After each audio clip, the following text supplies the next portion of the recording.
दोस्तों अगर किसी भी पति के खिलाफ पत्नी ने उन धाराओं के तहत शिकायत दर्ज कराई है दोस्तों जिसमें 7 साल से कम की सजा का प्रावधान है दोस्तों, तो ऐसे में गिरफ्तार करने से पहले पुलिस को उस व्यक्ति को सूचना देना होता है दोस्तों, नोटिस देना होता है। और इन मामलों में पुलिस बिना सूचना दिए गिरफ्तार किसी भी व्यक्ति को नहीं कर सकती है दोस्तों। इसमें सेक्शन 41A का नोटिस जारी किया जाता है दोस्तों। और अगर पुलिस किसी को भी नोटिस भेजती है दोस्तों तो उसकी यह जिम्मेदारी होती है कि वो निर्देशों का पालन करे और तय समय पर जब भी पुलिस बुलाती है तो पुलिस के सामने हाजिर हो। और अगर नोटिस मिलने के बाद भी पुलिस के सामने हाजिर नहीं होते तो ऐसे में पुलिस कोर्ट से उस व्यक्ति के खिलाफ अरेस्ट वारंट जारी करा सकती है दोस्तों। हालांकि अगर पुलिस को लगता है कि गिरफ्तारी जरूरी है तो वो गिरफ्तार भी कर सकती है दोस्तों, लेकिन इसके लिए फिर भी पुलिस को लिखित में यानी कि रिटर्न में गिरफ्तारी के लिए वजह बतानी होगी दोस्तों। जय हिंद, नमस्कार, मैं एडवोकेट आशीष मिश्रा। दोस्तों अभी हम लोग आज समझने वाले हैं किसी भी तरीके का 498 डाउरी या पत्नी ने कोई भी किसी भी तरीके का पति पर उसके रिश्तेदारों पर केस लगाया है तो क्या क्या पति के कानूनी अधिकार है दोस्तों। सबसे पहले समझते हैं कि थाने से भी जमानत का अधिकार है दोस्तों। अगर किसी भी व्यक्ति ने कोई ऐसा अपराध किया है जो असंज्ञेय है और जमानत की श्रेणी में आता है दोस्तों तो सीआरपीसी की धारा 436 के तहत डायरेक्ट पुलिस थाने से भी जमानत दी जा सकती है दोस्तों अक्सर 498A दहेज, घरेलू हिंसा जैसे झूठे केस में भी अगर पुलिस बिना बताए बगैर किसी कारण गिरफ्तार कर लेती है दोस्तों तो इस तरह से अरेस्ट किया जाना भी दोस्तों ये गैर कानूनी है। और पुलिस थानों में अक्सर ऐसी शिकायतें आती रहती हैं दोस्तों। आप लोगों ने भी सुना होगा, मेरे कई सारे व्यूवर्स के कमेंट भी आते रहते हैं दोस्तों इससे रिलेटेड कि पुलिस नहीं सुनती है, थाना नहीं सुनता है, कोर्ट नहीं सुनता है दोस्तों। 1 जुलाई 2024 से पूरे देश में नए कानून लागू हो रहे हैं दोस्तों। नए धाराओं में व्यवस्था की गई है। भारतीय नागरिक सुरक्षा संहिता में हर चीज का डेडलाइन टाइम तय किया गया है, चार्जशीट दाखिल होने से लेकर जजमेंट तक का दोस्तों। आशा है चीजें अच्छी होंगी। कोई सवाल जवाब होगा दोस्तों कमेंट बॉक्स में पूछ लीजिएगा दोस्तों।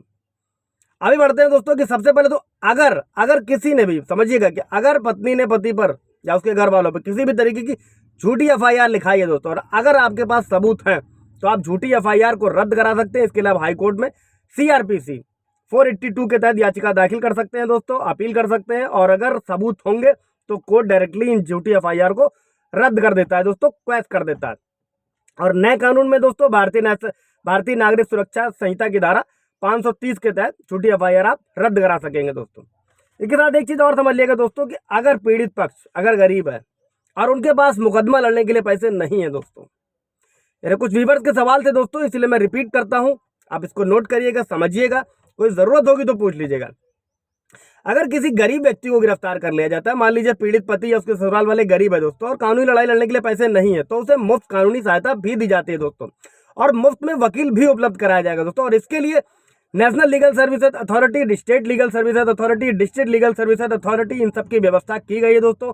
आप नालसा की वेबसाइट पर जा सकते हैं, ऑनलाइन अप्लाई कर सकते हैं। इसके अलावा आप डिस्ट्रिक्ट लीगल सर्विसेज अथॉरिटी का ऑफिस जा सकते हैं, जिला विधिक सेवा प्राधिकरण या हर डिस्ट्रिक्ट में होता है दोस्तों, वहां पर जाकर संपर्क कर सकते हैं। अगर आप पात्र हैं तो निःशुल्क विधिक सहायता प्राप्त कर सकते हैं दोस्तों। इसके बाद अगला पॉइंट लेते हैं दोस्तों कि सीआरपीसी की धारा 54 में यह व्यवस्था की गई है जब भी पुलिस किसी को गिरफ्तार करती है, किसी को रिमांड पर लेती है तो उसकी मेडिकल जांच 48 आवर्स के अंदर किया जाना चाहिए दोस्तों। अब मेडिकल जांच का फायदा ये होता है दोस्तों कि अगर आपके शरीर में कोई चोट नहीं है तो मेडिकल जांच में इसकी पुष्टि हो जाती है।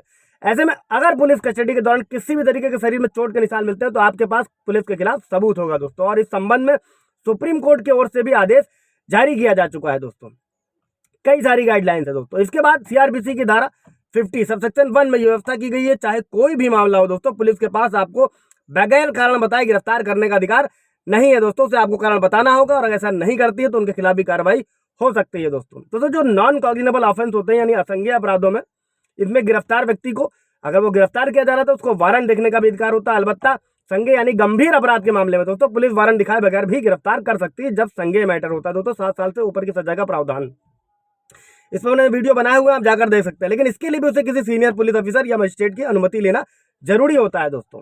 अब इसके बाद समझते हैं कि जब भी कोई किसी को गिरफ्तार करता है या पुलिस किसी व्यक्ति को गिरफ्तार किया है दोस्तों तो उसका आगे का प्रोसीजर क्या होता है दोस्तों।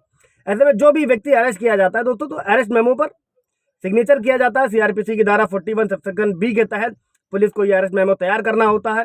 इसमें सारी चीजों का डिटेल होता है, पुलिस की रैंक से लेकर गिरफ्तारी के टाइम से लेकर हर एक चीज, और वर्दी में जरूरी होता है दोस्तों, नेम प्लेट पे नाम लिखा होना चाहिए, सारी चीजें होती है दोस्तों।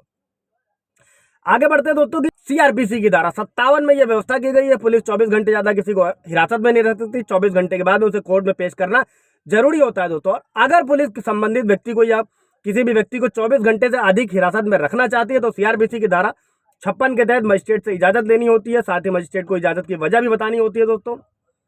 इसके बाद बढ़ते हैं दोस्तों कि पुलिस थाने लाए गए किसी भी व्यक्ति के साथ मारपीट अमानवीय व्यवहार नहीं कर सकती है, जो आए दिन सुनने मिलता है। इसमें सुप्रीम कोर्ट की भी गाइडलाइन है दोस्तों।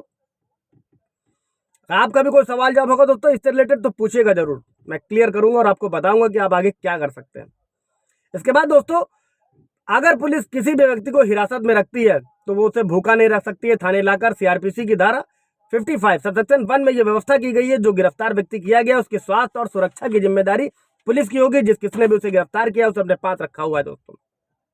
इसके बाद दोस्तों, अगर किसी व्यक्ति को पुलिस ने गिरफ्तार किया है तो इसकी सूचना उसके परिवार वालों को पत्राचार के जरिए देनी होती है दोस्तों। इसकी व्यवस्था भी सीआरपीसी की धारा 50 सबसेक्शन 1 में की गई है। इससे रिलेटेड भी सुप्रीम कोर्ट की गाइडलाइन है, इसीलिए बाद में इन धाराओं को सबसेक्शन के तौर पर जोड़ा गया है। भारतीय नागरिक सुरक्षा संहिता में बाकायदा धाराओं में यह मेंशन्ड है दोस्तों, उस पर भी मैंने वीडियो बनाया हुआ, आप जाकर देख सकते हैं।